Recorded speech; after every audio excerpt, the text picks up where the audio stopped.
बिस्मिल्लाहिर्रहमानिर्रहीम। अस्सलाम वालेकुम।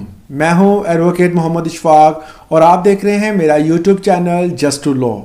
आज हमने जिस टॉपिक पे बात करनी है वो है कि जेल की कुल कितनी इकसाम हैं, काइंड्स ऑफ जेल। पाकिस्तान में जो है वो कैदियों को किस तरह और किस किस्म की जेल्स में उनके क्राइम की बुनियाद पर रखा जाता है, इस चीज़ को आज हमने डिस्कस करना है। सबसे पहले अगर देखा जाए तो प्रिजन्स रूल्स के मुताबिक, पाकिस्तान प्रिजन्स रूल्स के मुताबिक, पाकिस्तान में कैदियों के रूल्स के मुताबिक जो है वो जेल्स की तकरीबन 3 इकसाम हैं। पहली किस्म जो है उसे डिस्ट्रिक्ट जेल का नाम दिया जाता है, दूसरी किस्म सेंट्रल जेल, तीसरी किस्म जो है वो स्पेशल जेल है। अब सबसे पहले हम बात करेंगे कि सेंट्रल जेल क्या होती है।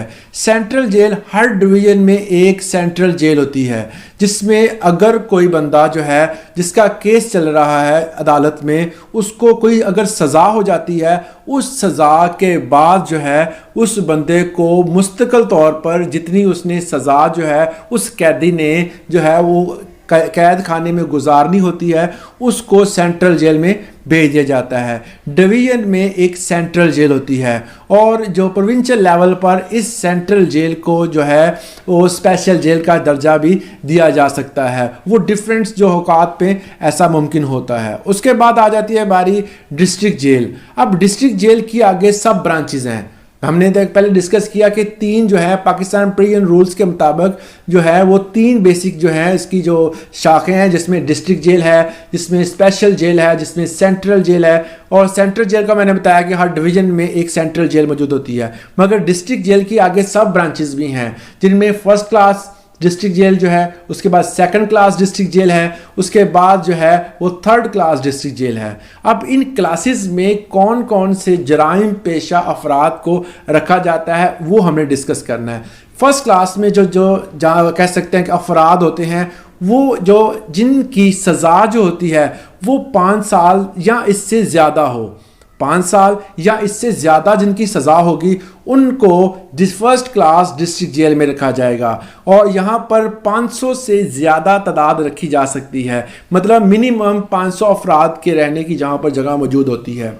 उसके बाद नेक्स्ट स्टेप है second class. Second class district jail में जो है वो तकरीबन जो है वो 3 साल की सज़ा जिन जराइम करने वाले अफराद को रखा जाता है, वो 3 साल की सज़ा जिनकी होती है उनको सेकंड क्लास में रखा जाता है। और इनकी तादाद तकरीबन 300 के करीब होती है, मतलब कि 300 से लेकर 500 तक जो है इनकी तादाद होती है। इससे ज़्यादा इन अफराद को सेकंड क्लास में नहीं रखा जाता।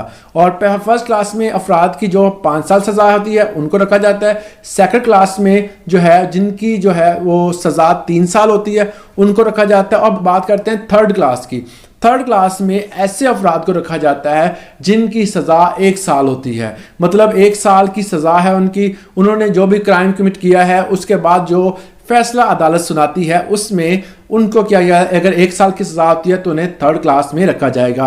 और यहाँ पर तादाद जो होती है अफराद की 300 या इससे कम, मतलब मैक्सिमम 300 तक यहाँ पर अफराद को रखा जा सकता है, कैदियों को रखा जा सकता है, इससे ज़्यादा नहीं रख सकते आप। और दूसरा ये है कि डिस्ट्रिक्ट जेल को स्पेशल जेल का दर्जा दिया जा सकता है। ये एक सूबाई और डिस्ट्रिक्ट लेवल पर इस चीज़ को देखा जाता है, अगर ज़रूरत महसूस हो उसको स्पेशल जेल का दर्जा भी दिया जा सकता है। तो यहाँ पर हमने देखा कि first of kinds of jail जो थी, जिसमें डिस्ट्रिक्ट जेल, सेंट्रल जेल और स्पेशल जेल। स्पेशल जेल जो होती है इनमें से किसी को भी स्पेशल दर्जा दिया जा सकता है।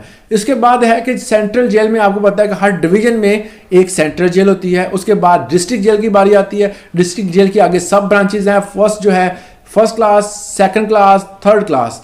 फर्स्ट क्लास में 500 जो है अफराद या इससे ज़्यादा रखे जा सकते हैं। सेकंड क्लास में जो है वो 300 से ज़्यादा और 500 से कम रखे जाते हैं। और थर्ड क्लास में जो है वो 300 मैक्सिमम है, उससे नीचे अफराद को, कैदियों को रखा जा सकता है। इसमें 5 साल जो है वो फर्स्ट क्लास में जिनकी सज़ा होती है रखा जाता है। और सेकंड क्लास में जिनकी सज़ा जो होती है वो 3 साल होती है उनको रखा जाता है। और थर्ड क्लास में ऐसे कैदियों को रखा जाता है जिनकी सज़ा 1 साल तक होती है। तो ये था एक मुकम्मल कह सकते हैं कि हमारा लेक्चर, जिसमें बताया गया है कि जेल की कुल कितनी अक़साम हैं। उम्मीद करता हूँ इससे आपने ज़रूर कुछ सीखा होगा। आज के लिए इतना ही। अल्लाह हाफिज़। جاتے جاتے ایک ریکویسٹ آپ سے، آپ میرا چینل کو سبسکرائب کریں تاکہ آنے والی نئی ویڈیوز آپ کو ان کا نوٹیفیکیشن ملتا رہے۔ آج کے لیے اتنا ہی، اللہ حافظ۔